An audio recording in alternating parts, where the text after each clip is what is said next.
اور آغاز ہو گیا ہے. ایک تو اتنا لمبا خان صاحب کیوں کیا جا رہا ہے لانگ مارچ کو کہ اب شاید 14 تک وہاں پہنچے یا 15 تک وہاں پہنچے یا ممکن ہے اس سے بھی زیادہ تاخیر ہو جائے. یہ جو علالت ہے خان صاحب کی اس کی وجہ سے ہے یا کوئی اور مقاصد ہیں یہ تاخیر کے یا طوالت کے؟ بہت شکریہ. جی بسم اللہ الرحمن الرحیم. اللہم صلی وسلم مبارک علی سیدنا محمد. دیکھیں لانگ مارچ کوئی ایسا کام نہیں ہے جو کہ جس میں آپ نے کوئی فکس 4 کارنرز کے اندر جو ہے آپ نے کام کرنا ہے. اس میں آپ کے اہداف بدل سکتے ہیں, معاملات اور آ سکتے ہیں سامنے جس طرح آئے. خان صاحب کی زندگی پہ حملہ ہوا اور اللہ تعالیٰ نے ان کی جان رکھی اور اللہ نے ان کو بچایا, حالانکہ اس میں ایک جان گئی بھی گوندل صاحب کی اور نقصان بھی ہوا. اب ظاہر ہے عمران خان صاحب خود اللہ نے تو ان کی زندگی بچائی ہے, لیکن فزیکلی اس وقت اس کنڈیشن میں نہیں ہے کہ وہ ابھی جا کے اس کو لیڈ کر سکیں. تو تھوڑا سا اس میں طول آنا وہ ایک فطری امر ہے کہ اس کو تھوڑا سا پرولونگ کیا گیا ہے. تو خان صاحب کی بیماری اس میں ایک مین ریزن ہو سکتی ہے اور ہے بھی. اور ادروائز اگر یہ واقعہ نہ ہوتا, یہ جو ایک بہت خطرناک حملہ ہوا, اور اس کو ہم عام چیز اس لیے بھی نہ لیں کہ میں تو ہر جگہ یہ بات کر رہا ہوں کہ عمران خان صاحب ہماری جماعت کے چیئرمین ہیں, ایک پاپولر لیڈر بھی ہیں, لیکن سابق وزیر اعظم بھی ہیں. تو یہ ہمارے ملک پہ, ہمارے ملکی اداروں پہ, حکومت پہ, سب پہ ایک بہت بڑا کڑا وقت ہے کہ ان کے سابق وزیر اعظم کو کرسی سے اترنے کے 6 مہینے بعد جو ہے ان پہ ایک بہت خطرناک حملہ ہوا ہے جس میں اللہ نے ان کی جان بچائی ہے. تو ان ہاتھوں کی طرف بھی جایا جائے اور یہ جو سیاسی معاملات ہیں وہ بھی ایک طرف لگیں. اور یہ آپ نے صحیح نقطہ اٹھایا ہے, اور میرے خیال میں دونوں طرف اب اس بات کا ادراک بہت زیادہ, بہت شد و مت سے ہے کہ سیاسی طاقتوں کو خود اپنے مسائل ہیں وہ حل کرنے چاہیے, اور یہ ملک کے مفاد میں ہے, یہ اسٹیبلشمنٹ کے بھی مفاد میں ہے.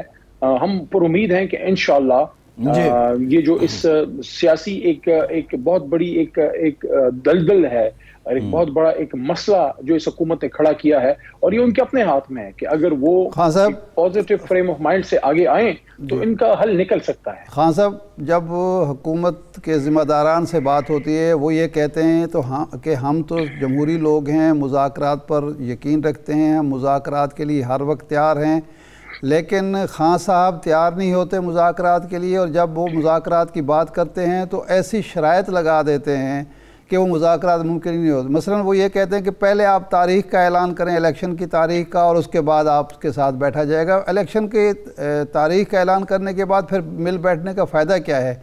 کیا آپ اپنی قیادت کو قائل کر سکتے ہیں کہ وہ مذاکرات کی میز پر بیٹھے اور حکومت کو قائل کرے کہ قبل از وقت انتخابات ہونے چاہیے؟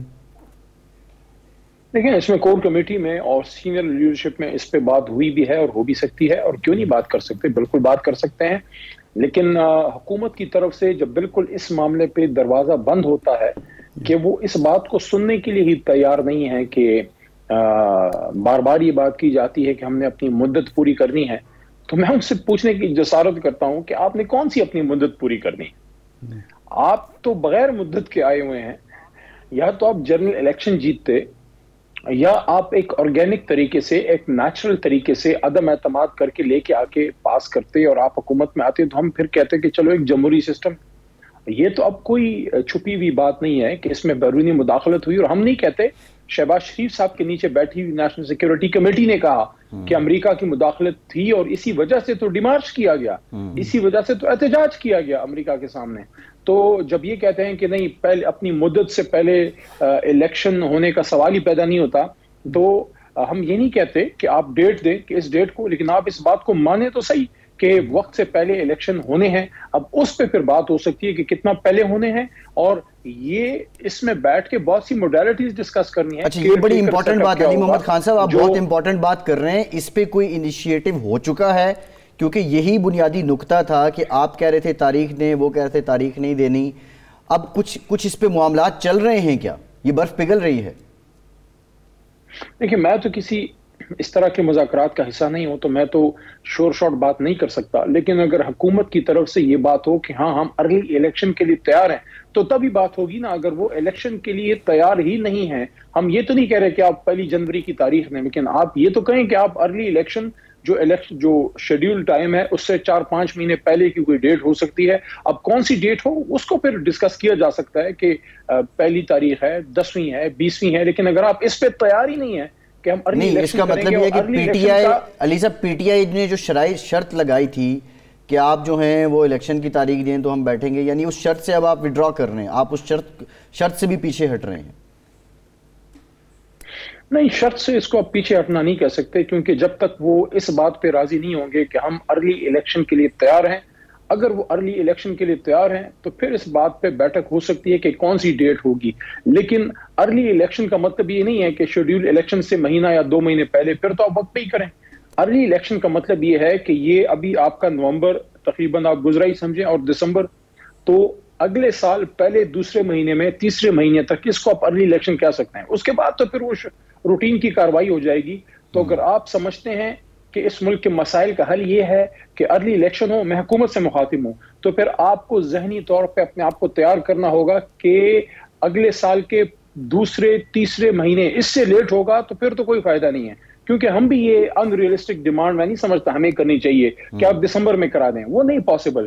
آپ کو کم از کم 2-2.5 مہینے دینے پڑیں گے کیئر ٹیکر سیٹ اپ کو، اور اتنا ہی تقریباً ٹائم ہوتا ہے۔ وہ تو قانونی طور پر تو 3 مہینے ہے نا، 90 دن ہے۔ اگر اسمبلی توڑی جائے گی وقت سے پہلے تو وہ تو 90 دن مقرر ہیں آئین میں، تو وہی ڈیٹ بنتی ہے نا، فیبرری مڈ بنتی ہے اگر ابھی فیصلہ ہو جائے، فیبرری مڈ بنتی ہے یا اینڈ آف فیبرری بنتی ہے۔ لیکن اگر مارچ سے بھی آگے بات چلی جائے تو پھر تو بات وہی ہو گئی، جس پہ مسئلہ ہے اسی پہ تو مسئلہ ہے۔ اس لیے تو ہمارا لانگ مارچ ہے کہ حکومت اس بات پہ آئے کہ ہم نے ارلی الیکشن کرنا ہے، فیبرری میں ہوتا ہے، مارچ میں ہوتا ہے، یہ 1-2 مہینے اہم ہے۔ اس کے بعد میرے خیال میں، یہ میری ذاتی رائے ہے، پارٹی کا میں اس پہ ڈسکشن نہیں ہوئی، لیکن میری ذاتی رائے یہ ہے کہ مارچ سے اگر آگے جاتا ہے تو پھر تو بہت لیٹ ہو جائے گا، پھر کیا فائدہ۔ آپ کے موقف میں ایک بنیادی تضاد ہے۔ ایک طرف آپ کہتے ہیں کہ رجیم چینج میں اسٹیبلشمنٹ حصے دار تھی اور خان صاحب کا پورا جو دباؤ ہے وہ اسٹیبلشمنٹ پر ہے، انہوں نے یہ کہا کہ میں بات بھی ان سے کروں گا جو طاقت رکھتے ہیں، شہباز شریف کے ساتھ تو بات نہیں ہو سکتی، اور الیکشن کی تاریخ بھی ان سے لوں گا۔ تو ایک طرف آپ کہتے ہیں کہ یہ سارا پروسیس انہی کی وجہ سے ہوا، دوسری طرف انہی سے آپ مذاکرات کرنا چاہتے ہیں اور پولیٹیکل فورسز سے آپ مذاکرات نہیں کرنا چاہتے، انہی سے تاریخ لینا چاہتے ہیں، حالانکہ تاریخ تو حکومت نے دینی ہے۔ تو یہ ایک عجیب تضاد ہے۔ نہیں، میرا نہیں خیال اس میں کوئی، اس کو آپ اس طرح سے لے سکتے ہیں۔ آپ، میں سمجھ گیا ہوں، آپ نے خان صاحب کی اسپیچ کا حوالہ دیا ہے جی، جو یہ لانگ مارچ کے شروع میں انہوں نے یہ بات کی تھی۔ تو اگر ہماری اسٹیبلشمنٹ جو کہتی ہے کہ وہ سیاست سے دور ہیں یا دور رہنا چاہتے ہیں، لیکن میرا نہیں خیال، اور آپ ریئلسٹکلی اسپیکنگ سب اس بات پہ متفق ہوں گے کہ ان کا ایک بہت بڑا رول ابھی بھی ہے۔ تو یہ کہنا کہ ان کا رول بالکل نہیں ہے تو وہ بھی غلط بات ہوگی۔ اور ہم اس بات پہ، اگر آج کی امپورٹڈ حکومت ہے، اگر آج وہ یہ کہتی ہے کہ ٹھیک ہے ہم ارلی الیکشن کے لیے تیار ہیں، تو پھر تو بات ہو سکتی ہے۔ لیکن اگر وہ ارلی الیکشن کی بات ہی سننا نہیں چاہتے اور وہی کہتے ہیں کہ مدت پوری کرنی ہے، تو آپ کو کون سا 2/3 اکثریت لے کے آئے تھے مانگے تانگے کی آپ کی حکومت ہے؟ یہ پہلی بار ہوا ہے۔ ہماری جماعت کی 150 کے قریب سیٹیں تھیں اور ان کی 80 تھی۔ 140-150 والی جماعت کو باہر کر دیا گیا ہے سسٹم سے، 80-85 والی کے ہاتھ میں تھما دیا گیا ہے۔ آپ مجھے بتائیں، یہ ہائیبرڈ ہمیں کہتے تھے نا، ہائیبرڈ رجیم ہے، ان کے آ جاتے ہیں اور یہی آپ کا رویہ جو ہے وہ آپ کے لیے مسائل کھڑے کرے گا۔ آپ چل کیسے پائیں گے اگر اسٹیبلشمنٹ آپ سے ناراض ہوئی؟ نہیں، اس کو کوئی اگر اینٹی اسٹیبلشمنٹ نیریٹو کہتا ہے وہ بالکل غلط ہے، اور عمران خان صاحب نے بارہا یہ بات کی ہے کہ ان کا نیریٹو فوج کے یا اسٹیبلشمنٹ کے خلاف نہیں ہے۔ ہاں، کچھ شخصیات کا جو کردار ہے اس پہ ہے، اور اس پہ ان کا موقف بڑا کلیئر ہے، آج بھی انہوں نے اس پہ گفتگو کی ہے۔ تو حکومت میں آنے کے بعد میں نہیں سمجھتا کہ کوئی مسئلہ جو ہے وہ انشاءاللہ ہوگا، کوئی مسئلہ نہیں ہوگا۔ ہمارے ملک کی فوج ہے اور ہمارے ملک کے ہی ادارے ہیں، لیکن جو چیزیں غلط ہیں وہ غلط ہیں اور اس کو ٹھیک ہونا چاہیے۔ صحیح ہے۔ علی محمد خان صاحب، اب مسئلہ یہ ہے کہ 2 صوبوں میں آپ کی حکومت ہے، 2 اور اکائیوں میں آپ کی حکومت ہے، میجورٹی پارٹی ہیں آپ جو اس وقت بھی حکومت میں ہیں، لیکن آپ اتنے بے بس و بے اختیار ہیں. اگر ہم گورننس کو دیکھیں، ہم مہنگائی کو دیکھیں، چلیں اگر مان بھی لیں وفاقی حکومت کی پالیسیوں سے ہو رہی ہے، لیکن اس پہ کوئی بات نہیں ہو رہی. اس پہ تو آپ کے لانگ مارچ میں بھی اس پہ ذکر نہیں ہو رہا. عوام کو آپ کہتے ہیں کہ خان صاحب کی کیا بھیڑ بکریاں ہیں، لیکن وہ عوام استعمال تو ہو رہے ہیں. تو حکومتی ذمہ داریاں اس سارے سیاسی بھوچال میں کیا آپ کی جماعت ادا کر پا رہی ہے؟ ایف آئی آر آپ کی پنجاب پولیس نہیں درج کرتی، ذمہ دار آپ وفاقی حکومت کو قرار دیتے ہیں. حکومت آپ کی ہے پنجاب میں، اس میں تو کافی بات ہوئی ہے، اور ظاہر ہے وہاں کچھ ایشوز ایسے ہیں پنجاب پولیس میں جس کا سب کو پتہ ہے کہ کیا مسئلہ وہاں ہوا ہے. اور یہ تو ایک رائٹ ہے کسی بھی شخص کا کہ وہ اس کے ساتھ جب زیادتی ہو تو وہ اپنی ایک ایف آئی آر جو ہے جو اس کی گریونس کے مطابق ہو، اس کے خدشات کو کور کرتی ہو، اس کو حق ہے کہ وہ اپنی ایف آئی آر کروائے.